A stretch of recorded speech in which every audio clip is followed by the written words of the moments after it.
소망합니다. 자, 오늘은 로마서 7장 말씀을 간략하게 말씀을 나누시고 여러분들 기도하시고, 특별히 2월달 위해서 많이 기도해 주세요.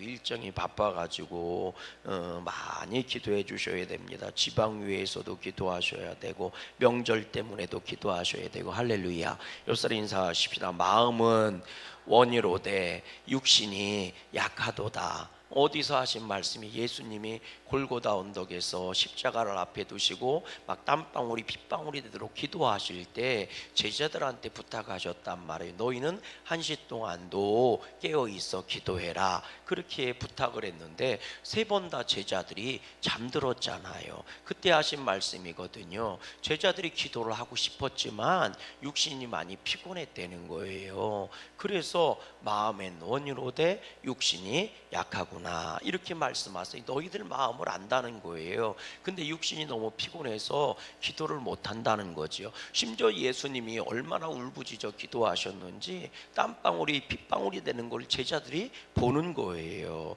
지금 울부짖는 그 소리를 듣는 거예요. 그럼에도 불구하고 제자들이 너무 피곤해서 기도를 할 수가 없었다는 거죠. 주님이 뭐라고 얘기해요? 잠시 동안도 깨어 기도할 수 없느냐, 그런 얘기를 하세요. 그게 주님의 마음이거든요. 그럼에도 불구하고 제자들은 너무 피곤했는지 마음엔 원이로되 육신이 약했다는 거죠. 사실 우리가 믿음 생활하면서 이런 일들을 수도 없이 경험합니다. 우리 마음으로는 정말 순종하며 살기를 원하고, 순종하며 살기를 원하고, 사랑하며 살기를 원하고, 축복하며 살기를 원하고, 용서하며 살기를 원하고, 거룩하게 살기를 원하고. 여러분, 사랑하고 선대하고 축복하며 기도하며 살기를 원하는 게 우리의 삶이잖아요. 근데 그게 마음대로 되지를 않아요. 내 뜻대로 되지를 않아요. 그래서 낙심이 오기도 하고 실망이 오기도 해요. 근데 이게 우리들만 그런 게 아니라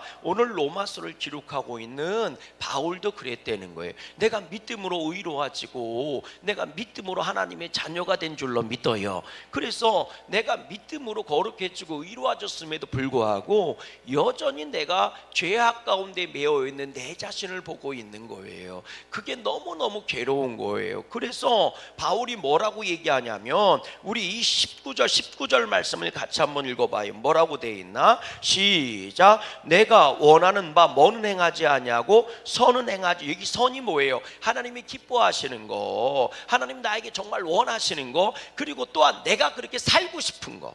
아멘. 내가 정말 하나님의 뜻대로 하나님 기뻐하시는 일, 하나님 선한 일을 하고 싶어 하는 거, 이걸 말하는 거거든요. 19절 읽어봐요. 시작. 내가 원하는 바 선은 행하지 아니하고 도리어 뭐하지 않는, 원하지 아니하는 바 뭐를 행하도다? 악을 행하도다. 내 마음으로는 그래, 내가 하나님이 기뻐하시는 일을 해야지, 그래 내가 하나님께 순종하며 살아야. 아멘 좀 해보세요.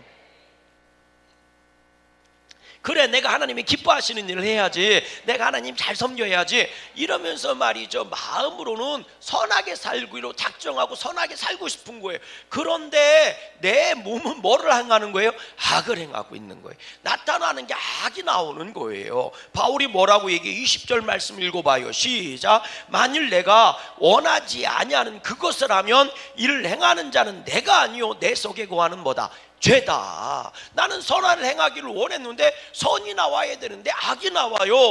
그건 내가 하는 게 아니라는 거예요. 내 안에 뭐가 있다는 거예요? 죄가 있다는 거예요. 이 죄로 말미암아 내가 계속 죄가 나온다는 거죠. 그러면서 뭐라고 얘기해요? 21절 말씀도 읽어봐요. 시작. 그러므로 내가 한 법을 깨달았노니 그 선을 행하기 원하는 나에게 악이 함께 있는 것이로다. 그러니까 바울이 이거 가지고 정말 깊이 묵상했다는 거예요. 깊이 생각했다는 거예요. 왜 나는 내 마음으로는 하나님의 선을 행하며 살고 싶은데, 왜 나는 하나님의 자녀로 거룩하게 살고 싶은데, 왜 나는 하는 짓마다 죄가 나오고, 왜 나는 내 마음이 먹은 대로 선한 모습이 나오지 않고 악한 모습이 나올까? 묵상하고 내 내면을 들여다봤더니 내 안에 또 다른 법이 하나가 있더라는 거예요. 그게 뭐냐면 죄의 법이고 정욕의 법이더라는 거죠. 여러분, 이 시점에서요, 우리들도 내 안을 좀 들여다볼 줄 알아야 돼요. 우리들도 세상 탓만 하지 말고, 우리들도 원수 탓만 하지 말고, 우리들도 환경 탓만 하지 말고 한번 바울처럼 내 안을 들여다봐. 우리도 똑같잖아요. 우리들도 더 믿음 생활 잘하고 싶고 선을 행하고 싶고 은혜 생활하고. 죄송해요, 억지로 그냥 대답하는 것 같아요. 나도 그렇게 선을 행하고 살기를 원하잖아요, 바울처럼. 근데 그렇게 되지 않을 때가 얼마나 많아요. 마치 때늦은 후회 마냥 기차는 달려갔는데 다 끝났는데 그제서야 후회하는 것처럼, 그래서 후회가 남고 아쉬움이 남을 때가 얼마나 많이. 그럴 때 여러분 자꾸 그런 일이 되풀이되면 내 안을 들여다보셔야 돼요. 바울처럼 말이죠. 나를 끊임없이 사로잡는 어떤 법이 있다는 거예요. 사람이 모든 것에서 다 무너지는 게 아니거든요. 꼭 어떤 부분에서만 넘어져요. 그게 사람마다 다 달라요.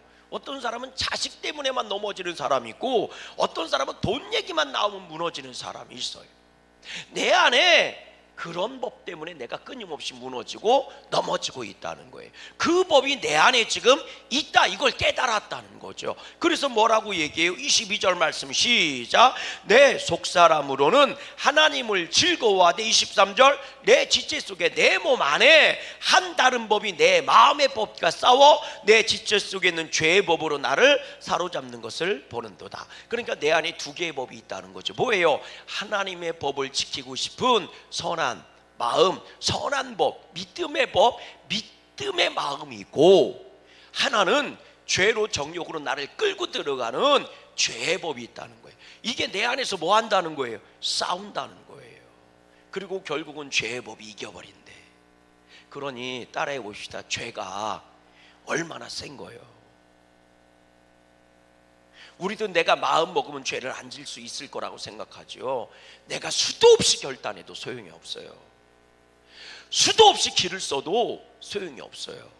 이 죄의 법이 얼마나 강력한지, 내가 아무리 선한 마음을 먹고 선한 법을 내가 지키려고 길을 써도, 하나님의 법, 믿음의 법, 의의 법, 공의의 법을 지키려고 길을 써도 이 죄의 법이 역사해서 내 안에서 싸우면 죄의 법이 이긴다는 거예요. 따라해 볼래요? 하물며 바울조차도 그런데 나인들 어떻게 했느냐고요. 그만큼 죄의 법은 강력한 겁니다. 그만큼 센 거예요. 그러니 바울이 어땠대요? 24절 말씀 시작. 오라, 나는 곤고한 사람이로다. 이 사망의 몸에서 누가 나를 건져내리야. 나를 좀 누군가 건져줬으면 좋겠다. 바울이 사실 25절에 그런 말을 하나님께 감사하노라 그러거든요. 시작. 우리 주 예수 그리스도로 말미암아 하나님께 뭐하리로다, 감사하리로다. 그런즉 내 자신이 마음으로는 하나님의 법을, 육신으로는 죄의 법을 섬기노라. 근데 하나님께 감사하되, 뭘 감사하되? 이런 나를 택해 주시고, 그래도 이런 나를 의롭다 해 주시고, 그래도 이런 나를 사도로 칭해 준 걸 감사하다고 얘기하는 거예요. 이게 나를 버리지 않고, 나 같아도 나를 버리고 싶고, 나 같아도 내가 쓸모없는 것 같고, 왜? 하는 집마다 죄가 나오니 나 같아도 내가 쓸모없는 것 같아. 그런데 하나님께 감사하노라. 왜? 이런 나를 버리지 않고 끝까지 붙잡아 주셔서 감사하다는 거죠. 아멘이십니까? 바울은 그 얘기하는 거예요.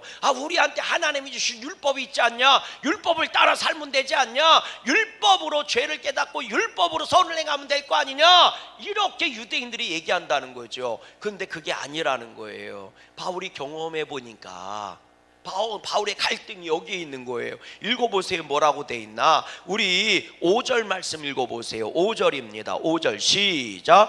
우리가 육신에 있을 때에는 율법으로 말미암은 죄의 정욕이 우리 지체 중에 역사하여 우리로 사망을 위하여 열매를 맺게 하였더니. 여러분, 율법은 선한 것이 거룩한 것인 줄로 믿어요. 바울도 그런 얘기를 합니다. 14절 읽어보세요. 14절 말씀, 14절입니다. 14절 시작. 우리가 율법은 신령한 줄 알거니와 나는 육신에 속하여 죄 아래 팔렸도다. 그러니까 율법은 신령하되 안 신령하되, 신령한 거, 거룩한 거라는 거예요. 그런데 율법은 거룩한 것인데 기가 막힌 표현이 나오는 거예요. 다시 읽어보세요. 우리 5절 말씀 다시 한번 읽어보세요. 5절 말씀 시작. 우리가 육신에 있을 때는 율법으로 말미암은 죄의 정욕.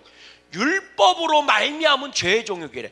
율법은 뭔데? 거룩한 것이고 성결한 것인데, 아멘. 하나님이 주신 것이니까 거룩한 것인 줄로 믿어요. 그러니 율법을 통해 우리가 죄를 깨닫는다고 그랬거든요. 율법을 알면 뭐를 깨달아요? 죄를 알아요. 율법을 모르면 차라리 죄를 몰라. 근데 율법을 알게 돼서 뭐도 알았다는 거예요. 죄도 하냐. 그렇지. 우리가 자동차 운전을 못하면 그저 운전할 일이 없으면 교통법을 몰라도 되는 거 아닙니까? 근데 운전을 하기 시작하면 교통법을 알아서 뭐가 잘했는지 잘못했는지 아는 거하고 똑같은 거예요. 율법을 모를 때는 차라리 죄를 몰랐는데 율법으로 말미암아 죄를 깨달았다는 거죠. 그런데 율법은 거룩하고 신령한 것인데 뭐라고 얘기해요? 율법으로 말미암은 죄의 정욕이라고 얘기해요.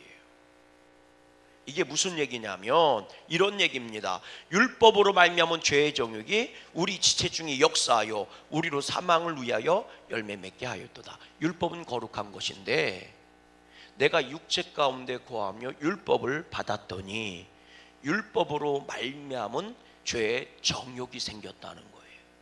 이걸 우리식으로 표현하면 이런 겁니다. 따라해 보세요. 하지 말라고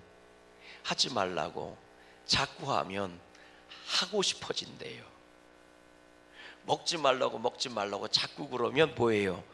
먹고 싶어진대요. 이걸 말하는 거다, 이렇게 표현해 놨더라고요. 그러니까 율법으로 자꾸 죄를 깨닫게 하고 죄를 가지고 자꾸 정죄하다 보니 사람이 여기서 뭐가 생기는 거예요? 거부 반응이 일어나는 거예요. 그래서 여러분 감동을 줘야 되는 거지 가르친다고 되는 게 아니에요. 우리로 얘기하면 공부해 그러면 애가 뭐라고 얘기해요? 아이 미치겠네. 그리고 문 닫고 들어가는 거 똑같은 거예요. 아니 공부하는 게 마저 틀려. 맞잖아. 근데 애들이 그 말을 들어 안 들어? 안 듣니까 문제지. 깨달아지십니까? 그러니까 여러분 아내들도 잘 들으셔야 돼요. 여성 동지들도 남편한테 자꾸 지적질한다고 남편 변하는 거 아닙니다. 아멘. 아무도 안 하는 거 봐.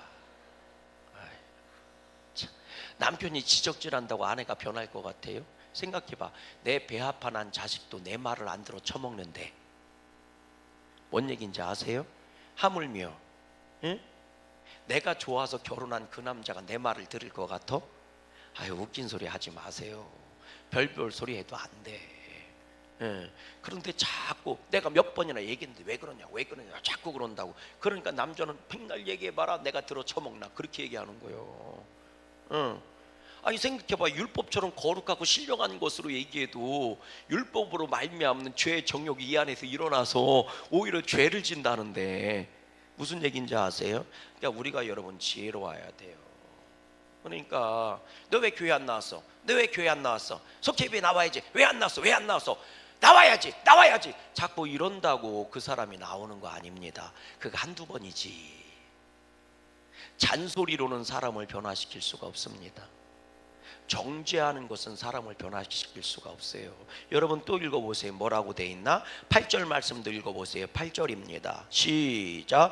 그러나 죄가 기회를 타서 계명으로 말미암아 내 속에서 온갖 탐심을 이루었나니 이는 율법이 없으면 죄가 죽은 것임이라. 그러니까 뭐라고 얘기해요? 그러나 죄가 기회를 타서 뭐를 가지고 계명을 이용했다는 거예요. 죄가 계명으로 이용해서 계명으로 말미암아 내 속에 온갖 탐심을 이루어냈다는 거예요. 그래서 오히려 더 큰 죄에 빠지게 되는 거죠.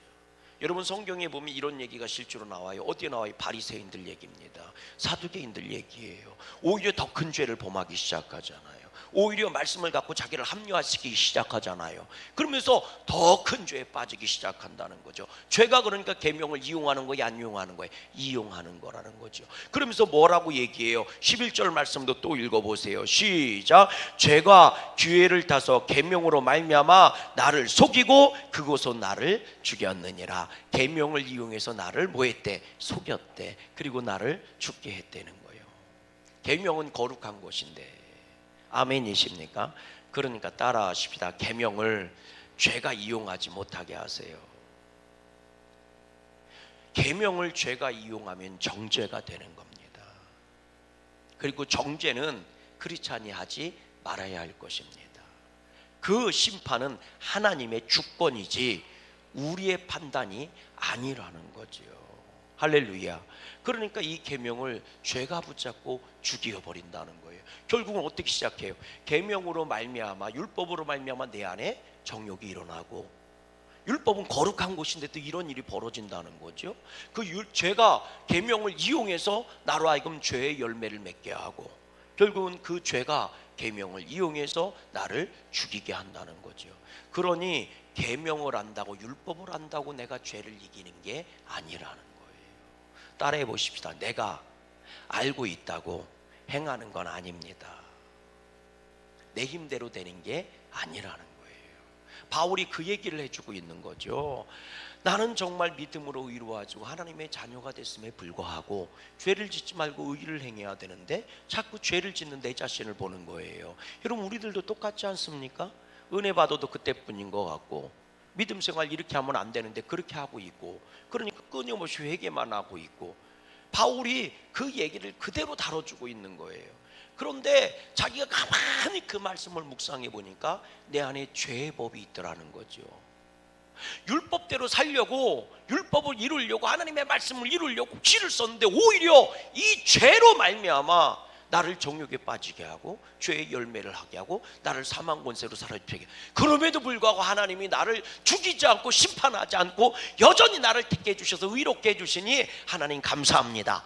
그렇게 얘기하는 거예요. 그러면 바울이 얘기하는 이 죄를 이길 수 있는 방법이 뭐예요? 율법을 이룰 수 있는 방법이 뭡니까? 바울이 이 얘기를 하는 거예요. 6절 말씀 읽어보세요. 6절입니다. 6절 시작. 이제는 우리가 얽매였던 것에 대하여 죽었으므로 율법에서 벗어났으니 이러므로 우리가 영의 새로운 것으로 험릴 것이요 율법 조문에 묵은 것으로 아니할 것이다. 영의 새로운 것으로 섭릴 것. 여기서 영이라는 성령님을 말하는 거예요. 성령님이 우리에게 주신 새로운 것으로 하나님을 섬겨야지 죄에 휘둘리는 율법을 갖고는 안 된다는 거예요. 결국 무슨 얘기예요? 내 힘과 내 능력으로 율법을 이루려고 하지 말고, 하나님의 선한 계획을 이루려고 하지 말고, 네 방법이 틀렸다. 네가 안다고, 네가 하려고 한다고 해서 되는 게 아니야. 그래서 그 앞에 7장 앞에 그 얘기 나오는 거예요. 남편이 죽으면 여자가 자유한즉, 남편이 있을 때 다른 남자를 만나면 음행하는 거지만 남편이 죽고 나서 다른 남자한테 시집가도 음행하는 게 아니다. 자유했다. 그 얘기를 하는 거예요. 그러니 너희는 옛 생활은 죽고 새 것이 되었으니 성령의 새로운 것으로 하나님을 섬겨야 할지니라. 그 얘기를 하는 거예요. 그러면서 뭐라고 얘기합니까? 또 이렇게 얘기하는 거예요. 읽어보세요. 뭐라고 돼 있나? 우리가 또 읽어보세요. 자, 어디에 나옵니까? 우리 7절 말씀 읽어보세요. 7절 말씀 같이 또 읽어봐요. 시작. 그런즉 우리가 무슨 말하리요? 율법이 죄냐? 그럴 수 없느니라. 율법으로 말미암지 않고는 내가 죄를 알지 못하였으니 곧 율법이 탐내지 말라 아니하였더라면 내가 탐심을 알지 못하였느니라. 그러니까 율법이 나쁜 게 아니다. 율법 때문에 내가 죄를 알았어. 근데 그 죄를 이기는 것은 뭐라는 거예요? 하나님이 주시는 성령으로만 가능한 것이다. 이렇게 얘기하면서 이렇게 얘기해요. 자, 4절 말씀 읽어보세요. 4절입니다. 시작. 그러므로 내 형제들아 너희도 그리스도의 몸으로 말미암아 율법에 대하여 죽임을 당하였으니 이는 다르니 곧 죽은 자 가운데서 살아나신 이에게 가서 우리가 하나님을 위하여 열매를 맺게 하려 함이라. 누구한테 가라는 거예요?